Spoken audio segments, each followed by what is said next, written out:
अस्सलामु अलैकुम वरहमतुल्लाहि वबरकातुहू। दोस्तों, मैं हूं आपका भाई हाफिज़ ग़ुलाम मुस्तफ़ा सऊदी अरब से।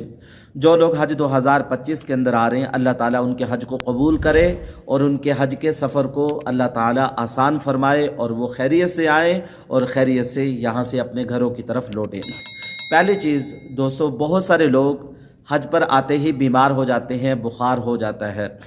बुखार किस वजह से होता है, बुखार किसे कहते हैं, बुखार की 5 अलामात क्या है। और इसके अलावा दोस्तों, अगर आप लोगों का ब्लड प्रेशर ज़्यादा है, शुगर ज़्यादा है, मोटापा ज़्यादा है, उसका इलाज क्या है, आप लोगों को बताएंगे। इसके अलावा दोस्तों, अगर आप लोग वॉक नहीं कर रहे, आप लोग कितने मिनट वॉक करें, हफ्ते में कितने दिन वॉक करें और वॉक का बेहतरीन वक़्त क्या है, आप लोगों को बताएंगे। इस व्लॉग को आखिर तक पूरा सुनकर जाइएगा। दोस्तों, बुखार किस वजह से होता है? पहली चीज़, इन्फेक्शन। इंसान के जिस्म में कोई भी इन्फेक्शन हो, मैदे में इन्फेक्शन है, गुर्दे में इन्फेक्शन है, पाँव में कोई इन्फेक्शन है, हाथ में कोई इन्फेक्शन है, कहीं चोट लग गई है, जिस्म में कोई फोड़ा है, कोई भी चीज़ है, इन्फेक्शन की वजह से इंसान को बुखार हो जाता है।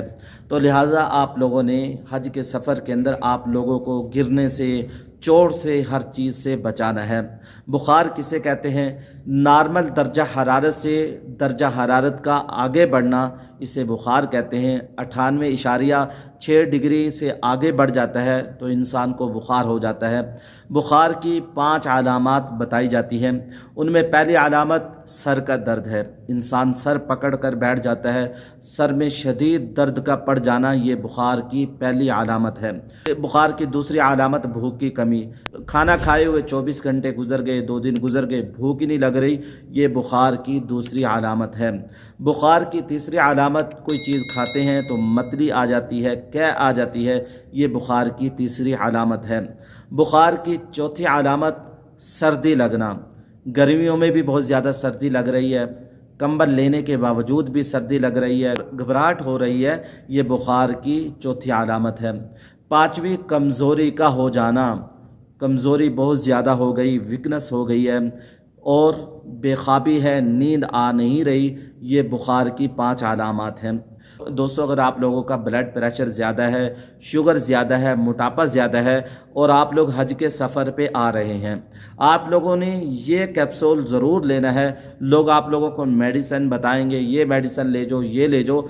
आप लोग मेडिसिन भी ज़रूर लाएं, डॉक्टरी नुस्खे के साथ लाएं, पैक करवा कर लाएं, लेकिन सबसे बेहतरीन इलाज वो आप लोगों ने वॉक करना है। वॉक के मुख्तलिफ़ तरीके बताए जाते हैं। वॉक के फ़ायदे क्या हैं वो भी आप लोगों को बता देता हूँ। 4 वॉक के बड़े फ़ायदे हैं। वॉक आप लोगों ने किस तरीके से करनी है? एक तो ये कि चलना है, लंबा चलें, 2, ढाई, 3 किलोमीटर तक चलें, ये एक तरीका है। दूसरा, माहिरीन ये भी बताते हैं आप लोग अपने पाँव पे 3 मिनट तक खड़े हो जाएं, इसकी आदत बना लें और इस तरीके से इस आदत को ज़्यादा करते चले जाएं। एक वॉक का तरीका ये भी है।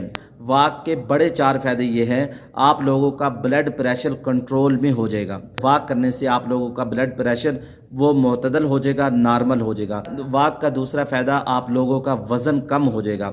वज़न जो बढ़ा हुआ है ये भी नॉर्मल हो जाएगा।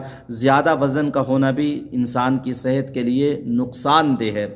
और तीसरा फ़ायदा, शुगर कम हो जाएगी। तो वॉक का चौथा फ़ायदा ये कि आप लोगों को नींद बेहतरीन आएगी। बाद लोगों को नींद आती नहीं है, बेचारे परेशान होते हैं, टैबलेट खाते हैं फिर भी नींद नहीं आती। टैबलेट खाने से इंसान की सेहत और बिगड़ जाती है। आप वॉक की आदत डाल लें, इंशाल्लाह नींद बेहतरीन आएगी। वॉक कितनी देर अब वॉक कितने मिनट करनी है, कितनी देर करनी है? तो डॉक्टर हजरात ये बताते हैं 45 मिनट ज़्यादा से ज़्यादा आप लोग वॉक करें। मोतदल 30 मिनट करें। कम से कम 20 मिनट रोज़ाना वॉक आप लोग ज़रूर करें। कम से कम 20 मिनट की आदत रोज़ाना डालें। और हफ्ते में कितने दिन वॉक करें? हफ्ते में 4 दिन ज़रूर आप लोग वॉक करें। वॉक करने का बेहतरीन वक़्त बताया जाता है वो सुबह का वक़्त है। सुबह के वक़्त के अंदर अगर आप लोगों का मैदा ख़राब है तो आप लोग अपना सांस बंद करके नाक से सांस लें। आपका इंशाअल्लाह कुछ दिन करें, 30-35 दिन करें, मैदा तंदुरुस्त हो जाएगा। दोस्तों, मैदे से ही सारी बीमारियां लगती हैं। आप लोग अपने मैदे को तंदुरुस्त कर सकते हैं।